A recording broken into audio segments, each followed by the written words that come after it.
আপনি পদত্যাগ করতে যান, সেই জিনিস আমাদের জানতে হবে এনসিপির নেতা নাহিদের কাছ থেকে। এটা আমাদের জন্য লজ্জাকর ব্যাপার। আজকে আপনি যে সংস্কারের কথা বলছেন, সাধারণ মানুষের কি সংস্কারের একটা প্রস্তাব আপনি নিয়ে আসছেন? আজকে 28 লক্ষ মানুষ চাকরি হারিয়েছে বাংলাদেশে, ওই তার সংস্কারের তো কোনো কথা বলে নাই। আজকে ব্যবসায়ীরা হাহাকার করতেছে, এনবিআর দিয়ে এবং বিভিন্ন সংস্কার দিয়ে তাদেরকে শেষ করে ফেলাচ্ছেন, গার্মেন্টস বন্ধ হয়ে যাচ্ছে, ওই তাদের কথা বলার কোনো জায়গা নাই। আজকে নূর এখানে বসা, নূর জানে ইউনূস সাহেব যখন ক্ষমতায় আসছিল, আমরা প্রথমে যে বলেছিলাম আপনি রাজনৈতিক বা জাতীয় সরকার করার দরকার নাই, তবে অন্তত পক্ষে আপনি 4-5 জন উপদেষ্টা নেন যাদেরকে মানুষ চিনে, যারা মানুষের সাথে আপনার মাঝখানে যে দূরত্বটা সেটা খোঁচাতে পারে। কিন্তু আপনি আমাদের সেই কথা শোনেন নাই। আজকে আপনার যে উপদেষ্টারা আছে তাদের অর্ধেক উপদেষ্টার নাম বাংলাদেশের মানুষ বলতে পারে না। তারা জানে না যে তাদের ভাগ্য কার দ্বারা নির্ধারিত হচ্ছে, কার দ্বারা ঠিক হচ্ছে। আপনার আরেকটা সোর্স অফ পাওয়ার ছিল কারা? আপনার আরেকটা সোর্স অফ পাওয়ার ছিল, যেটা আমার ভাই রাশেদ বলে গেল, যে আর্মি। আজকে কেন আর্মির এইভাবে কথা বলতে হয়? আর্মির সাথে দূরত্ব কে সৃষ্টি করেছে? রাজনৈতিক দলের সাথে দূরত্ব কে সৃষ্টি করেছে? আজকে অনেকেই আমাকে জিজ্ঞেস করে, পার্থ ভাই আপনারা ডিসেম্বরে নির্বাচন চান না?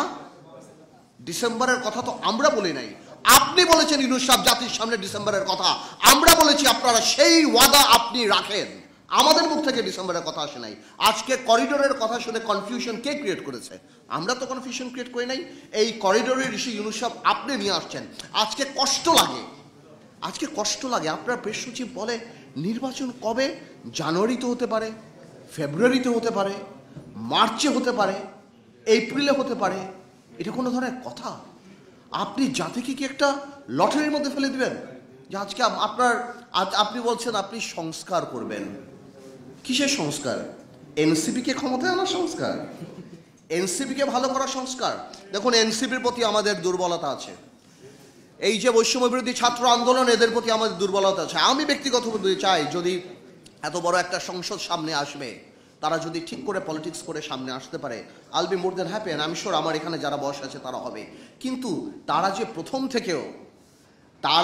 প্রথম থেকে প্রত্যেকটা রাজনৈতিক দলকে আক্রমণের মুখে রেখেছে। এই যে একটা কথা তারা বলে যে বিএনপি আওয়ামী লীগ মুদ্রার এপিট আর ওপিট, আমরা আর আওয়ামী লীগরা বা অন্যান্য দলরা আমরা নাকি মুদ্রার এপিট আর ওপিট। ওনারা কোন কারণে এই কথা বলে? আজকে কি বিএনপি বাংলাদেশে 1400 লোক হত্যা করেছে? বিএনপি কি লক্ষ কোটি টাকা পাচার করেছে? বিএনপি কি 3টা জাতীয় সংসদ নির্বাচন, দিনের নির্বাচন রাতে করেছে? মাথায় রাখতে হবে, আওয়ামী লীগ কোনো রাজনৈতিক দল না। Awami League is a criminal enterprise. BNP আর আমরা রাজনৈতিক দল। আজকে বিএনপিকে আমি ধন্যবাদ জানাই যে বিএনপির মতো এত বড় একটা রাজনৈতিক দল, হয়তো ইলেকট্রাল রেটে আমরা ওরকম ইম্পর্টেন্ট নাও হতে পারি, কিন্তু রাজনীতিতে হয়তো আমরা রেলিভেন্ট। আজকে বিএনপি 31 দফা করার সময় আমাদের সাথে কথা বলেছে, আমাদের কাছ থেকে অনেক ধরনের অ্যাডভাইস নিয়েছে। কিন্তু কষ্ট লাগে এনসিপি আপনাদের জন্য, কারণ আপনারা এর মধ্যে ইনক্লুডেড, অন্তর্ভুক্তি হতে পারেন নাই। আপনাদের দম্ভ, আপনাদের অহংকারের জন্য।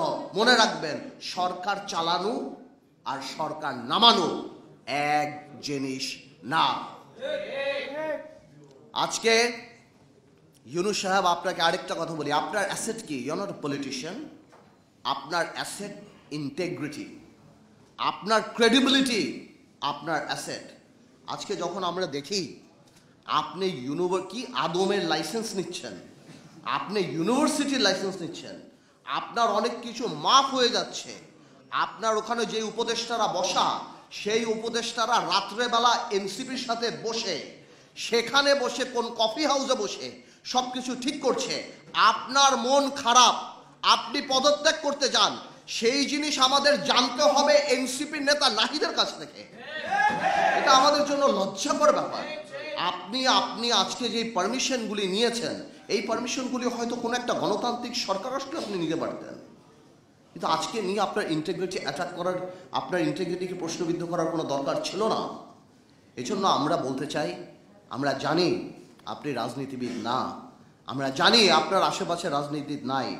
আপনি এখন নির্বাচনের ডেটটা দিয়ে দেন বাংলাদেশে। আমরা সবাই বলছি যে ডিসেম্বরের মধ্যে নির্বাচনটা আপনি যদি দিয়ে দেন, এই দেশে সব কিছু একটা লাইনের মধ্যে চলে যাবে। আজকে ব্যবসায়ীরা ইনভেস্ট করে না কোথাও, তারা মনে করে ভাই ইলেকশনের পর কি হবে, প্রশাসন কারা আসবে, কোথায় কি হবে, চাকরি বাকরি ব্যবসা থেকে আরম্ভ করে সব কিছু আপনি একটা কনফিউশনের মধ্যে আপনি ফেলে দিয়েছেন বাংলাদেশে। আজকে আমাদের কষ্ট লাগে, আমি রিপিট করতে চাই না। অনেকেই বলে আপনি বিদেশের মাটিতে কত বড় মিসলিডিং ইনফরমেশন দেন। আপনি বলে একটা বিএনপির মতো একটা রাজনৈতিক দল ছাড়া আর কেউ চায় না।